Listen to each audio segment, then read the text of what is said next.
Good evening students, कैसे हैं आप सब। होप आप सब बहुत अच्छे होंगे। चलिए हम अपने करंट अफेयर्स की क्लास को कंटिन्यू करते हैं।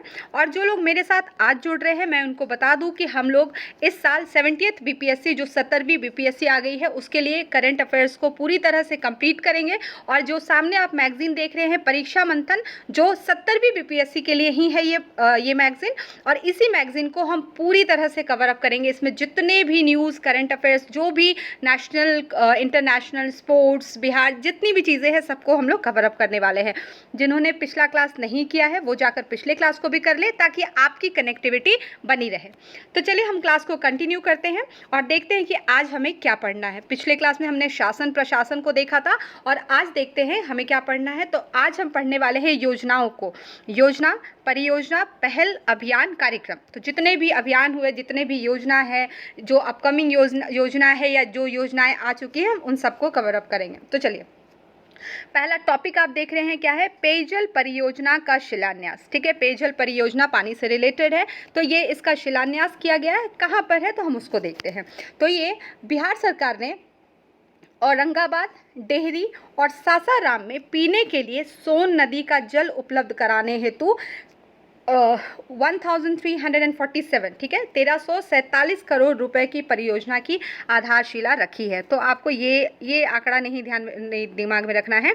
आपको क्या ध्यान में रखना है कि ये जो पेयजल परियोजना का शिलान्यास हुआ ये कहाँ पर, तो औरंगाबाद, डेहरी और सासाराम में। ठीक है, साथ ही साथ किस नदी से के जल का यहाँ पर उपयोग किया जाएगा, तो ये सोन नदी। ठीक है, सोन नदी। तो ये आपके लिए इंपॉर्टेंट हो जाएगा, ये आप ध्यान रखेंगे। ठीक है, और इसके साथ ही बिहार सरकार ने रोहतास जिले के डेहरी में एक राज्य औद्योगिक प्रशिक्षण संस्थान, साथ ही साथ तकनीकी प्रयोगशालाओं, स्ट्रीट लाइटों, आंगनबाड़ी केंद्रों का उद्घाटन एवं शिलान्यास भी किया। ठीक है, एक नज़र बस ध्यान में रखेंगे, लेकिन मेन आपके लिए ये ज़्यादा इंपॉर्टेंट होगा। ठीक है, चलिए तो आपको ये 3 जगह नाम याद रखना है। औरंगाबाद, डेहरी और सासाराम में क्या हो रहा है, तो सरकार पीने के लिए जो जल को उपलब्ध कराने वाली है किस नदी से, तो सोन नदी से। यहाँ तक आपको लागत नहीं याद रखना है, बस एक यहाँ पर मेंशन दिया गया, आंकड़ा दिया गया। मैंने कल भी बताया था जो प्रमुख आंकड़े होंगे उसको हम लोग याद करने की कोशिश करेंगे। चलिए आगे बढ़ते हैं। और क्या दिया गया इसमें कि बिहार ग्रामीण आजीविका परियोजना, जिसे जीविका के नाम से जाना जाता है, के अंतर्गत 1864 स्वयं सहायता समूहों को 74.17 करोड़ रुपए का चेक वितरित किया गया है। तो बहुत ज़्यादा इम्पोर्टेंट नहीं है, बस एक आंकड़ा दिया गया है यहाँ पे कि इस बिहार ग्रामीण आजीविका परियोजना के तहत यहाँ पे जीविका के नाम से जिसे चलाया जा रहा है, इसके अंतर्गत जो स्वयं सहायता समूह है जिसको SHG हम लोग कहते हैं, उसके तहत इतनी रुपए की चेक वितरित की जाएगी। ठीक है, की गई। तो ये आपको ध्यान में रखना है। ठीक है, चलिए ये बहुत ज़्यादा इंपॉर्टेंट नहीं है, आगे बढ़ते हैं हम। सेल्फ हेल्प ग्रुप याद रखेंगे, स्वयं सहायता समूह, सेल्फ हेल्प ग्रुप। ठीक है, चलिए आगे क्या दिया गया है, आगे है next topic, Kosi Mechi link परियोजना। ठीक है, तो कोसी नाम आपको पता ही होगा, याद रखिएगा। मेची भी क्या है, नदी का नाम है। तो 2 नदियों के बीच जो लिंक है उससे रिलेटेड ये परियोजना है। तो आपको ये ध्यान में रखना है कि ये किस चीज़ से रिलेटेड है। तो देखिए क्या दिया गया, हाल के बजट सत्र में केंद्र सरकार ने बिहार में बाढ़ नियंत्रण में सहायता के लिए 11,500 करोड़ रुपए के आवंटन की घोषणा की है। चलिए आगे बढ़ते हैं। जिसका उद्देश्य क्या है, तो हमें उद्देश्य जानना है। जिसका उद्देश्य कोसी मेची लिंक परियोजना का विकास करना है। तो ये बजट में ये चीज़ दी गई थी, किसके लिए, कोसी मेची लिंक परियोजना के विकास के लिए यहाँ पर कुछ पैसे आवंटन किए गए हैं। और साथ ही दिया गया है कि इसका उद्देश्य क्या है, तो कोसी और मेची नदियों को आपस में जोड़ना है। ठीक है, तो आपको याद रखना है कि ये लिंक परियोजना का मुख्य उद्देश्य क्या है, कोसी और मेची नदी को आपस में जोड़ना है। अब क्यों जोड़ना है, तो देखिए दिया गया, यह पहल जल संसाधनों के प्रबंधन और क्षेत्र में सिंचाई की एक बृहत परियोजना का हिस्सा है। ठीक है, आगे देखते हैं क्या दिया गया कि इस परियोजना का उद्देश्य खरीफ सीजन के दौरान महानंदा नदी बेसिन में 2,15,000 हेक्टेयर कृषि भूमि को सिंचाई सहायता प्रदान करना है। तो बेसिकली क्या है कि इसका उद्देश्य आपने वहाँ पर पढ़ा कि दोनों को जोड़ना, और साथ ही साथ इससे क्या होगा, जो महानंदा नदी बेसिन है वहाँ पर आप देख रहे हैं ये आंकड़ा दिया गया है, इसको आपको नहीं याद रखना है। 2,15,000 हेक्टेयर जो कृषि भूमि है वहाँ पर उसको सिंचाई सहायता प्रदान करना है। ठीक है, चलिए आगे बढ़ते हैं। नेक्स्ट योजना क्या है? प्रधानमंत्री ने बिहार में परियोजनाओं का अनावरण किया। ठीक है, तो प्रधानमंत्री ने बिहार में किस किस चीज़ पर यहाँ पर बात की जा रही है उसको हम लोग देखेंगे। तो यहाँ पर बताया जा रहा है कि मार्च 2024 में प्रधानमंत्री नरेंद्र मोदी ने बिहार के पश्चिमी चंपारण जिले में 12,800 करोड़ रुपए की परियोजनाओं का, जबकि औरंगाबाद जिले में 21,400 करोड़ रुपए की विकास परियोजनाओं का अनावरण किया है। डेटा है, बहुत इंपॉर्टेंट नहीं है ये। ठीक है, हम इसके मुख्य बिंदु को देखते हैं कि क्या दिया गया। यहाँ पर दिया जा रहा है कि दो जगह आप देख रहे हैं, दो नाम देख रहे हैं, एक पश्चिमी चंपारण और एक आपने देखा औरंगाबाद, ये ध्यान में रखना है। तो प्रधानमंत्री ने पश्चिमी चंपारण के जिला मुख्यालय बेतिया में विकसित बिहार नामक एक समारोह में परियोजनाओं का अनावरण किया। तो कहाँ पर अनावरण कर रहे हैं, तो ये आपको ध्यान रखना है, पश्चिमी चंपारण के जिला मुख्यालय बेतिया में क्या विकसित भारत और विकसित बिहार नाम के एक समारोह में इस परियोजना का यहाँ पे उन्होंने अनावरण किया। फिर यहाँ पर एक आंकड़ा दिया गया है, 18,000 करोड़ रुपए से अधिक की राष्ट्रीय राजमार्ग परियोजनाओं का उद्घाटन किया गया। ठीक है, आगे बढ़ते हैं हम। प्रधानमंत्री ने गंगा पर, हाँ ये देख लीजिए, ये थोड़ा इंपॉर्टेंट हो जाएगा। प्रधानमंत्री ने गंगा पर 6 लेन वाले पुल की आधारशिला रखी। ठीक है, ध्यान रखेंगे, अभी आधारशिला रखी गई है जिसका निर्माण मौजूदा, अभी आपको पता होगा कि जेपी गंगा सेतु, उसी के समानांतर इसका निर्माण किया जाएगा, याद रखेंगे। तो आपको सवाल यहाँ से ये बन सकता है, जो इसकी जो आधारशिला रखी गई है गंगा पर वो किसके समानांतर है, तो याद रखेंगे जेपी गंगा सेतु, जो जयप्रकाश नारायण गंगा सेतु है, उसी के समानांतर ये किया जाएगा। साथ ही साथ यहाँ पर पटना में यूनिटी मॉल की आधारशिला रखी गई, जिसका निर्माण, ठीक है, 200 करोड़ रुपए से अधिक की लागत में किया जाएगा। ठीक है, ये आंकड़े आपको याद नहीं करने हैं। और साथ ही साथ यह एक जिला एक उत्पाद परियोजना को बढ़ावा देगा। चलिए, बहुत ज़्यादा यहाँ पर इंपॉर्टेंट कुछ नहीं लग रहा है, हम आगे बढ़ते हैं। साथ ही साथ नेक्स्ट देखेंगे क्या दिया गया कि उन्होंने 3 रेलवे परियोजनाएं राष्ट्र को समर्पित की, जिनमें पाटलिपुत्र पहलेजा लाइन का दोहरीकरण और बंधुआ एवं पैमार के बीच 26 किलोमीटर लंबी लाइन शामिल है। चलिए, अभी ये सब इसकी बस एक कह सकते हैं, जैसे आपने पढ़ा आधारशिला रखी गई, इस पर अभी काम चल, अभी ये एक कागजी रूप में तैयार हुआ है, तो बहुत ज़्यादा इम्पॉर्टेंट नहीं होगा। ठीक है, चलिए हम आगे बढ़ते हैं। और साथ ही साथ इसमें और क्या चीज़ें परियोजना में शामिल है। पीएम ने नमामि गंगे योजना के तहत 2190 करोड़ से अधिक की 12 परियोजनाओं का भी उद्घाटन किया। इनमें पटना, सोनपुर, नौगछिया और छपरा के सीवरेज ट्रीटमेंट प्लांट शामिल है। ठीक है, चलिए देखिए, करंट अफेयर्स तो पूरा भरा हुआ है, तो हम ध्यान से पढ़ते चलेंगे। जो बहुत ज़्यादा नहीं लग रहा है कि यूज़फुल है, क्योंकि इसमें बहुत सारा डेटा दिया गया है और अभी ये परियोजना ही है, अभी इसको पूरी तरह से लागू कहीं नहीं किया गया, अभी बस बातें चल रही है, पेपर पर काम चल रहा है, तो हम इस पर बहुत ज़्यादा जोर नहीं देंगे। चलिए आगे देखते हैं, आगे क्या टॉपिक दिया गया। बिहार लघु उद्यमी योजना 2024। तो ये क्या है, इसको देख लेते हैं। तो देखिए, नाम से आप समझ गए होंगे कि क्या क्या नाम है, लघु उद्यमी योजना। ठीक है, तो दिया गया है कि 2024 में, फरवरी 2024 में बिहार सरकार ने बिहार लघु उद्यमी 2024 के तहत लगभग, आप देखिए माफ़ करिएगा, 94 लाख परिवारों को प्रति परिवार 2 लाख रुपए की वित्तीय सहायता प्रदान करेगी। तो आपको बस ये ध्यान रखना कि कितने लाख परिवार, तो 94 लाख परिवारों के प्रति परिवार कितना दे रही है, तो 2 लाख रुपए। ठीक है, इसकी वित्तीय सहायता, जिसे बिहार सरकार ने जनवरी 2024 में मंजूरी प्रदान की थी। ठीक है, तो ये आपको ध्यान में रखना है।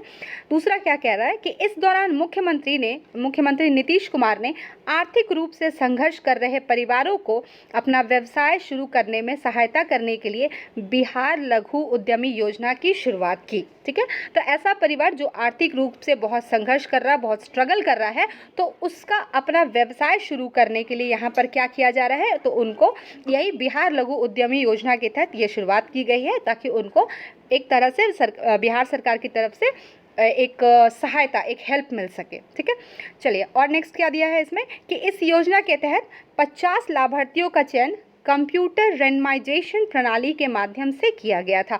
तो देखिए ये सभी चीज़ें की जा रही है कि ताकि यहाँ पर उन लोगों को सहायता प्राप्त हो सके। ठीक है, नेक्स्ट और क्या दिया गया, जो गरीब परिवारों के कम से कम एक सदस्य को कितना 63 प्रकार की इकाइयों में से हस्तशिल्प, कपड़ा, सैलून, भोजनालय जैसे छोटे औद्योगिक या प्रसंस्करण इकाइयों को स्थापित करने तथा उन्हें चलाने के लिए 3 किश्तों में 2 लाख रुपए तक का अनुदान प्रदान किया जाएगा। तो देखिए ध्यान रखेंगे कि यहाँ पर 63 प्रकार की बात की जा रही इकाई, जिसमें आपको कुछ यहाँ पर दिए गए हैं हस्तशिल्प, कपड़ा, सैलून। तो इस तरह के जो छोटे औद्योगिक इकाई है तो उनकी स्थापना के लिए ऐसे परिवार जो गरीब परिवार है तो उस परिवार में से कम एक सदस्य को क्या मिलेगा, तो ध्यान दीजिए ऐसे व्यवसाय, ऐसे औद्योगिक को चलाने के लिए 2 लाख रुपए का अनुदान, याद रखेंगे अनुदान दिया जा रहा है, कर्ज नहीं, अनुदान एज अ जो जिसको हम लोग ग्रांट बोलते हैं और इसे वापस नहीं किया जाता है। और अनुदान कितना दिया जा रहा है, 2 लाख रुपए का। और ये भी ध्यान रखेंगे कि 2 लाख का अनुदान कैसे, क्या एक बार में दिया जा रहा है, नहीं, तो उसे 3 किश्तों में दिया जाएगा, 3 इंस्टॉलमेंट में इसे बांटा जाएगा। ठीक है, तो ये आपको ध्यान रखना है। ठीक है, चलिए हम आगे बढ़ते हैं। नेक्स्ट क्या है, बिहार लघु उद्यमी योजना के बारे में अभी हम जिसके बारे में पढ़ रहे थे, जिसमें सरकार अपनी सहायता प्रदान करी, तो उसके बारे में देख लीजिए क्या है। जनवरी 2024 में बिहार सरकार ने स्वरोजगार के अवसर उत्पन्न करने के लिए 9.4 मिलियन से अधिक गरीब परिवारों में से प्रत्येक परिवार को, अभी हमने पढ़ा वहाँ पर 2 लाख रुपए की वित्तीय सहायता प्रदान करने की योजना को मंजूरी दी। साथ ही साथ जो चीज़ें हमने पढ़ी उसी को यहाँ पर थोड़ा व्यापक रूप में दिया गया कि 2024 में शुरू की गई यह योजना स्वरोजगार और उद्यमिता के लिए प्रति व्यक्ति 2 लाख रुपए की वित्तीय सहायता प्रदान करती है। तो देखिए कुछ कीवर्ड्स को आप ध्यान रखेंगे ताकि अगर आपको स्टेटमेंट वाइज क्वेश्चन आ जाते हैं तो वहाँ पर आप इजीली सॉल्व कर पाएंगे। ध्यान रखना है कि ये जो योजना है स्वरोजगार और उद्यमिता के लिए जो 2 लाख रुपए प्रदान वित्तीय सहायता जो दे रही है सरकार, तो स्वरोजगार और उद्यमिता के लिए दे रही है। ठीक है, उसके बाद बताया जा रहा है कि 5 वर्ष तक चलने वाली इस योजना का लक्ष्य, तो देखिए यहाँ पर एक पॉइंट ये हो गया कि आपको सवाल बनेगा कि कितने समय तक चलने वाली योजना है, तो ध्यान रखेंगे 5 वर्ष तक चलने वाली यह योजना है और इसका लक्ष्य है 9.4 मिलियन से अधिक गरीब परिवारों को रोजगार के अवसर प्रदान करना है। तो थोड़ा ये आप ध्यान रखेंगे, हो सकता है स्टेटमेंट में आपको पूछते इसका लक्ष्य कि कितने परिवारों को, तो 9.4 मिलियन से अधिक गरीब परिवारों को। खैर, जिनकी मासिक आय कितनी है, 6,000 रुपये प्रति माह से कम हो। ठीक है, तो ऐसे नहीं किसी को, जिनकी मासिक आय जो है 6,000 से कम होगी तो उनको ये सहायता, इस योजना का लाभ यहाँ पर मिलेगा। ठीक है, और इस योजना के तहत तो हमने पढ़ा ही, फिर भी देख लीजिए, निवेशक लघु कुटीर उद्योगों को वित्त पोषित कर सकते हैं। ठीक है, जो निवेशक होंगे, और जैसे हस्तशिल्प, कपड़ा, सेवा क्षेत्र, विद्युत, इन सब के सामानों को। ठीक है, चलिए हमने इन सबको पढ़ लिया, आगे बढ़ते हैं। आगे एक पॉइंट और रह गया, यहाँ पर दिया गया है कि अप्राकृतिक या आकस्मिक मृत्यु की स्थिति में अगर कभी कुछ ऐसी घटना हो जाती है तब असंगठित क्षेत्रों में कार्यरत श्रमिकों को क्या होगा, ये ध्यान रखेंगे। कहाँ पर, असंगठित क्षेत्रों में जो श्रमिक है, जो कार्यरत श्रमिक है, उन्हें 2 लाख रुपए और 1 लाख रुपए का मुआवजा मिलेगा। तो आप ध्यान रखेंगे, तो पहले कितना था, ये 1 लाख रुपए था, और जो मुआवजे की बात की जा रही है वो पहले 75,000 था, अब वो बढ़कर 1 लाख हो गया है। तो अगर कोई आकस्मिक मृत्यु होती है तो उस समय जो कार्यरत श्रमिक है उनको 2 लाख रुपए मिलेगा और 1 लाख रुपए क्या होगा, मुआवजा के तौर पर यहाँ पर मिलेगा। ठीक है, तो जिसकी राशि बढ़ा दी गई है, पहले कम थी। ठीक है, अब नेक्स्ट हम लोग देखते हैं क्या दिया गया है। नेक्स्ट है जल प्रबंधन परियोजना के लिए विश्व बैंक ऋण। अब देखिए यहाँ पर एक पॉइंट क्या टॉपिक क्या है कि जल प्रबंधन परियोजना के लिए यहाँ पर क्या है, विश्व बैंक ऋण। तो देखिए यहाँ पर क्या है, और विश्व बैंक का काम ही है जो एक मतलब ये ऋण प्रदान करते हैं यहाँ पर। अब देखिए आगे हम लोग पढ़ेंगे, देखते हैं। 2024 में केंद्रीय वित्त मंत्रालय के तहत आर्थिक मामलों के विभाग ने बिहार एकीकृत जल संसाधन प्रबंधन के लिए विश्व बैंक से ऋण हेतु सरकार के अनुरोध को अपनी स्वीकृति प्रदान की। ठीक है, तो आपको ओवरऑल इतना नहीं, कहानी आपको नहीं याद रखना, आपको याद रखना है कि विश्व बैंक से जल प्रबंधन परियोजना की स्वीकृति यहाँ पर मिल चुकी है। ठीक है, बिहार में। ठीक है, मुख्य बिंदु देख लेते हैं क्या है। तो अब जल प्रबंधन परियोजना के लिए ले रही है, तो देखिए कहाँ कहाँ से ये जुड़ रहा है, किस परियोजना से, किस योजना से ये जुड़ रहा है। तो राज्य सरकार की पहले से चल रही, आपने पढ़ा भी होगा, हर खेत तक सिंचाई का पानी निश्चय, और साथ ही जल जीवन हरियाली अभियान। होप आप सबने इसे पढ़ रखा होगा, क्योंकि ये पहले से चल रहा था और ये आपके करंट का पार्ट था। तो यहाँ पर ये जो अभियान दिया गया है, हर खेत तक सिंचाई का पानी निश्चय और जल जीवन हरियाली अभियान के साथ संरक्षित, जो आपने अभी पढ़ा, BIWRMP को 6 वर्ष की अवधि में लागू किया जाएगा। ठीक है, यानी कि बिहार एकीकृत जल संसाधन प्रबंधन परियोजना, इसको 6 वर्ष के लिए यहाँ पर ये लागू किया जाएगा। चलिए अब नेक्स्ट देखते हैं इसमें क्या दिया गया है, और इसकी अनुमानित लागत जो बताई जा रही है वो देख लीजिए, 4415 करोड़ रुपए, जिसमें से 30% बिहार वहन करेगी, जबकि शेष 70% के लिए विश्व बैंक ऋण प्रदान करेगा।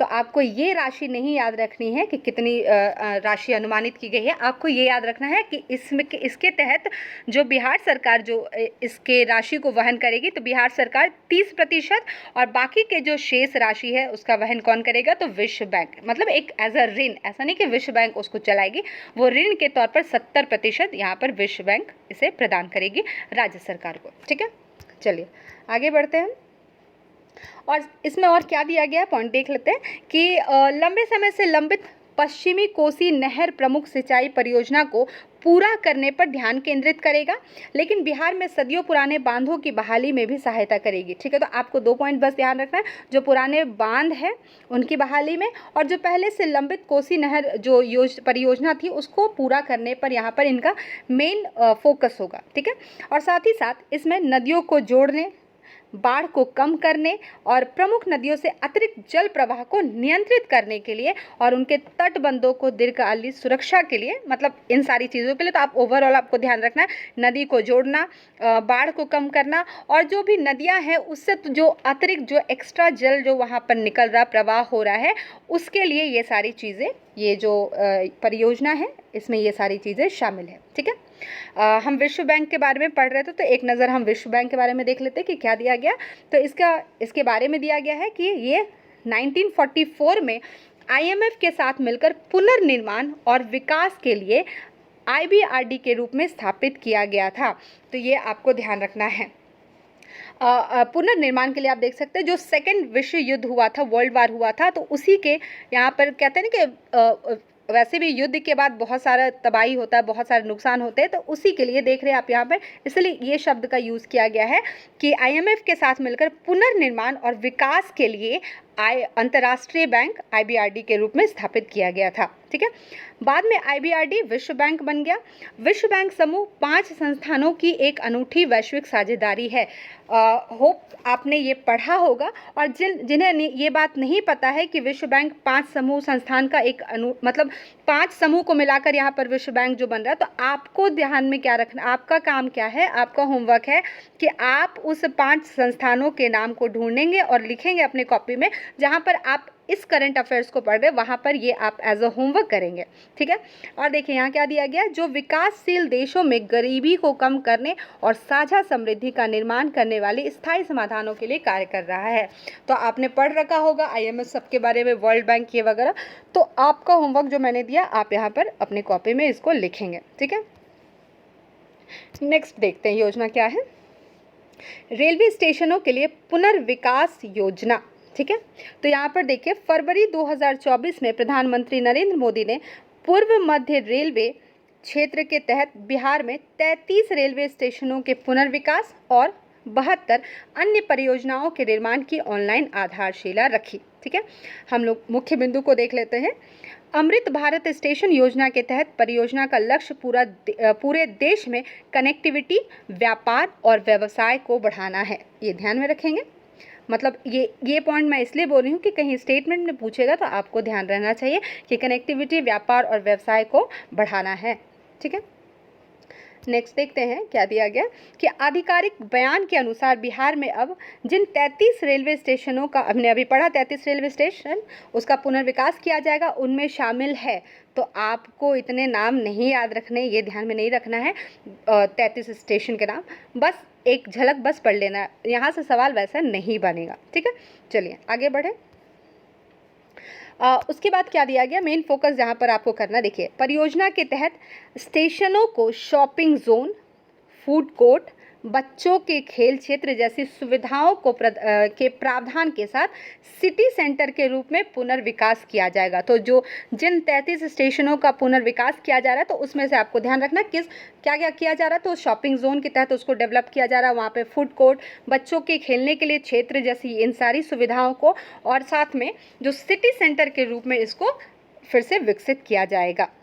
और देखिए क्या दिया गया, पुनर्विकसित स्टेशनों पर अलग अलग प्रवेश और निकास द्वार, साथ ही multi level parking, lift, escalator, executive lounge, waiting area तथा ट्रेवलेटर का प्रावधान होगा। ठीक है, तो इसलिए इसे पुनर्विकसित, इसका मतलब कि वहाँ पर ये सारी चीज़ें अभी अवेलेबल नहीं है, तो इन सारी चीज़ों को करके उसे फिर से पुनर्विकसित किया जाएगा। ठीक है, चलिए अभी हमने जिसका जिक्र किया था अमृत भारत स्टेशन योजना के बारे में हमने पढ़ा, तो इसके बारे में थोड़ा जान लें कि अमृत भारत स्टेशन योजना का लक्ष्य क्या है कि देश भर में 1309 स्टेशनों का पुनर्विकास करना है, जिसमें से अभी हमने वहाँ पर 33 स्टेशनों के बारे में देखा। यह पुनर्विकास आधुनिक यात्री सुविधाएं प्रदान करने के साथ साथ इंटरमॉडल एकीकरण तथा यात्रियों के लिए सुव्यवस्थित दिशा निर्देश की सुविधा प्रदान करने के लिए साइनेज यानी कि संकेतों के माध्यम से सुविधा भी सुनिश्चित करेगा। चलिए, बहुत ज़्यादा यहाँ इंपॉर्टेंट नहीं है। और यह योजना रेल मंत्रालय द्वारा फरवरी 2023 में शुरू की गई थी।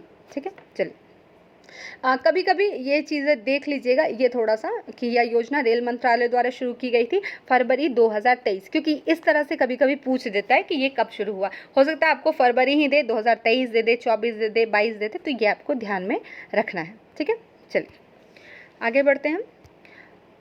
दिया गया स्मार्ट ग्राम पंचायत परियोजना क्या है, इसको देखते हैं हम लोग कि ये बिहार के बेगूसराय ज़िले के पपरौर ग्राम, तो आपको ये दोनों ध्यान रखना है, ज़िला भी याद रखना है और कौन सा गांव है, पपरौर। ठीक है, पपरौर ग्राम पंचायत में स्मार्ट ग्राम पंचायत के डिजिटलीकरण की दिशा में क्रांति परियोजना का उद्घाटन किया गया। तो एक तरह से आप वन लाइन में कह सकते हैं कि जो ग्राम पंचायत है, तो आपको ध्यान रखना कहाँ की बात की जा रही है, बेगूसराय ज़िले के पपरौर गांव में। ठीक है, तो ग्राम पंचायत को क्या कर रहे हैं, डिजिटलीकरण करने के दिशा में ये काम किया जा रहा है। ठीक है, तो इसके उद्देश्य को हम देख लेते हैं क्या है।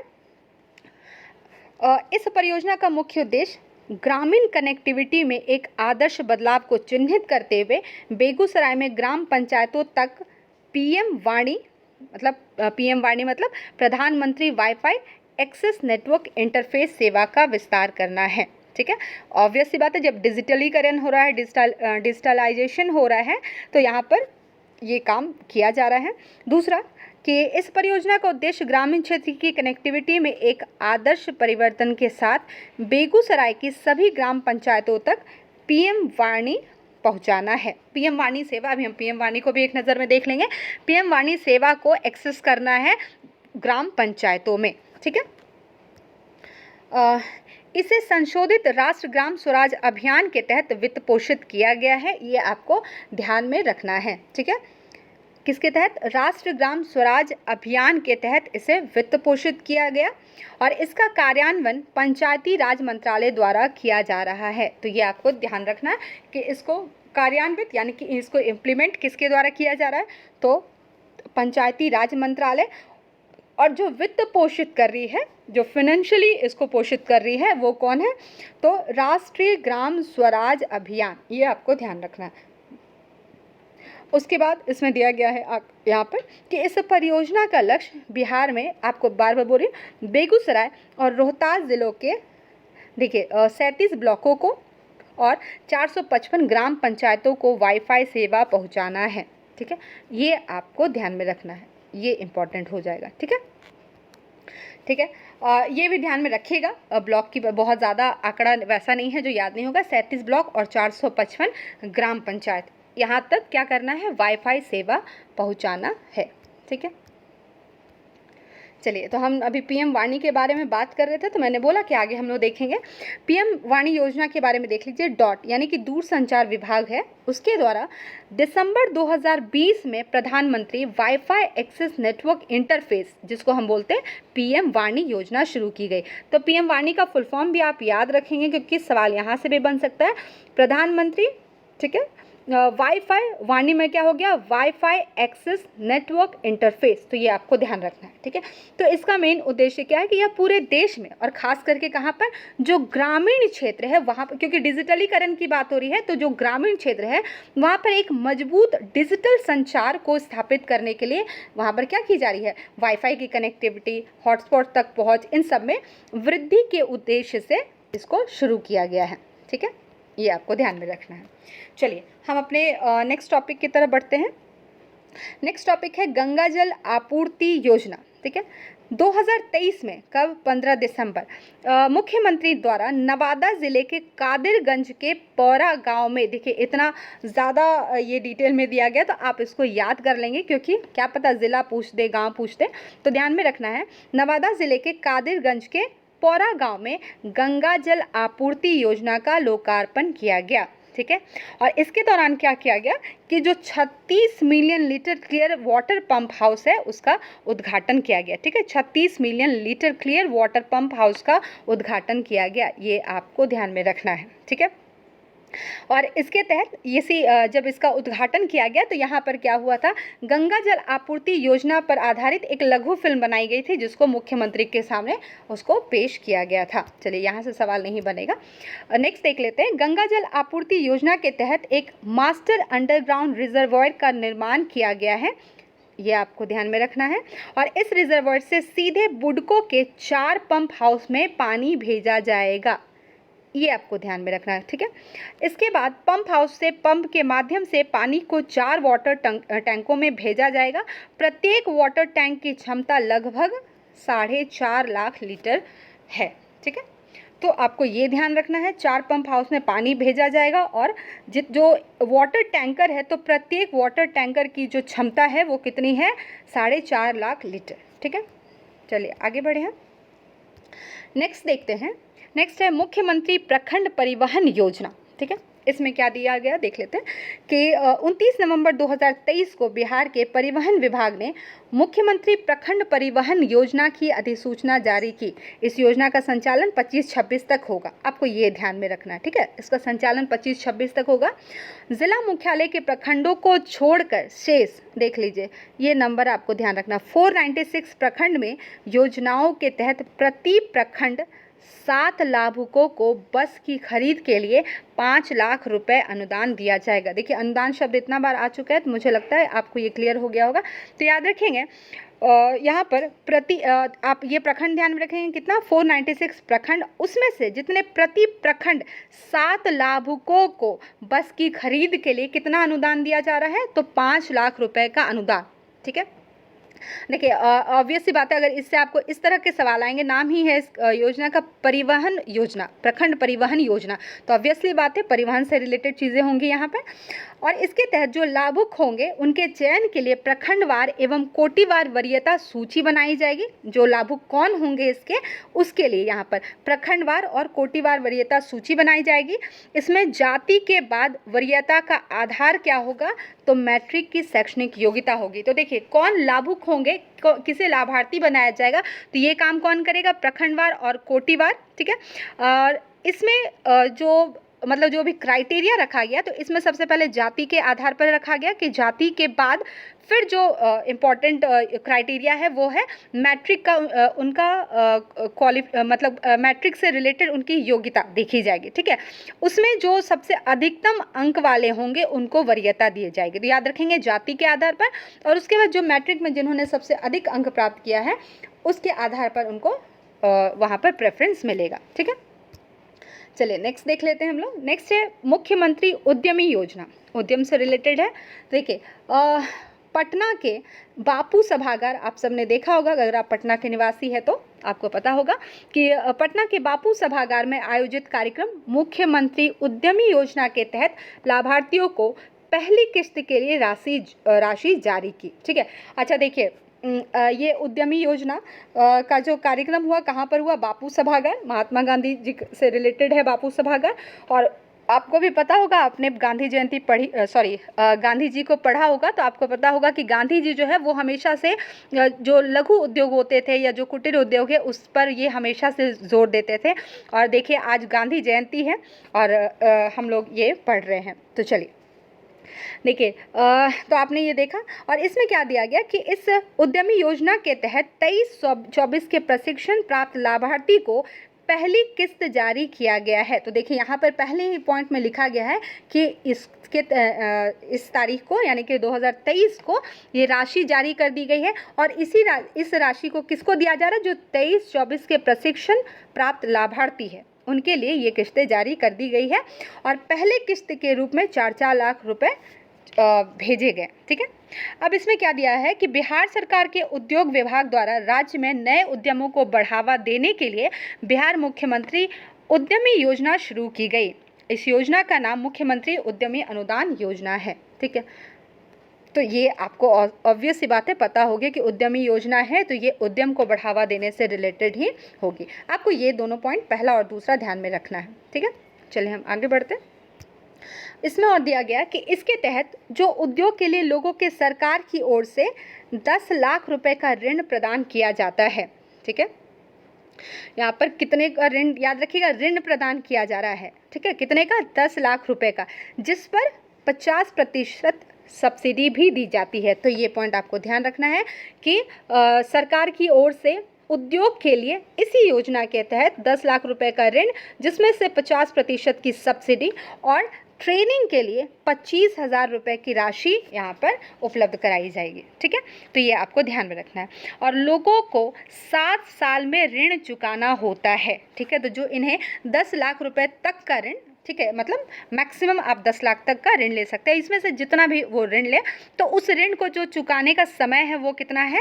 7 साल है। देखिए ये यहाँ पे इसका सारा पॉइंट बहुत इंपॉर्टेंट हो जाता है, क्योंकि यहाँ पर आपको इस योजना के बारे में पूछ सकता है एक एक लाइन वाइज कि क्या ये चीज़ें इसमें मेंशन है। तो आपको ये ध्यान रखना है, 10 लाख रुपए का ऋण, 50% की सब्सिडी और 25,000 रुपये की राशि जो ट्रेनिंग राशि है वो यहाँ पर उपलब्ध कराई जाएगी। और जो ऋण लेंगे तो उन ऋणदाताओं को 7 साल में ऋण को क्या करना पड़ेगा? चुकाना पड़ेगा। ठीक है, अब देखते हैं नेक्स्ट पॉइंट।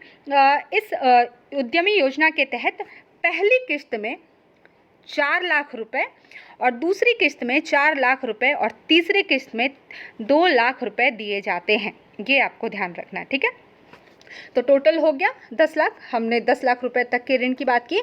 तो अगर इस तरह से लिया जाएगा तो पहले किस्त में 4 लाख, दूसरे में 4 और तीसरे में 2 लाख रुपए तक का ये इन्हें मदद जो राशि है वो प्रदान की जाएगी। ठीक है, एज अ ऋण, एज अ लोन, ये ध्यान रखना है। ठीक है, चलिए नेक्स्ट देख लेते हैं। नेक्स्ट टॉपिक है नहरों के किनारे सोलर प्लेट लगाने की योजना। ठीक है, तो देखिए 29 अक्टूबर 2023 को बिहार सरकार ने नहरों के किनारे सोलर प्लेट लगाए जाने की योजना को मंजूरी दे दी, जिससे ज़मीन उपलब्ध करने की समस्या हल हो गई है। इसमें दिया गया कि बिजली कंपनी द्वारा ब्रेडा के माध्यम से इस योजना का क्रियान्वयन कराया जाना है। तो ये आपको ध्यान रखना है। ठीक है, ये पॉइंट ध्यान रखना है कि किसके द्वारा? ब्रेडा के माध्यम से इस योजना को क्रियान्वित, मतलब जो इम्प्लीमेंट किया जाएगा वो ब्रेडा के द्वारा। और नहरों के किनारे ग्रिड कनेक्टेड सोलर प्लेट लगाने की योजना बिहार सरकार की प्राथमिकता में है। ठीक है, तो हम खैर इसके बारे में ही पढ़ रहे हैं। नेक्स्ट देखते हैं क्या दिया गया कि इसमें बताया गया कि जो बिजली कंपनी ने नहरों के किनारे ग्रिड कनेक्टेड सोलर प्लेट लगाए जाने की अपनी योजना पटना नहर के विक्रम इलाके में शुरू करने की योजना बनाई थी।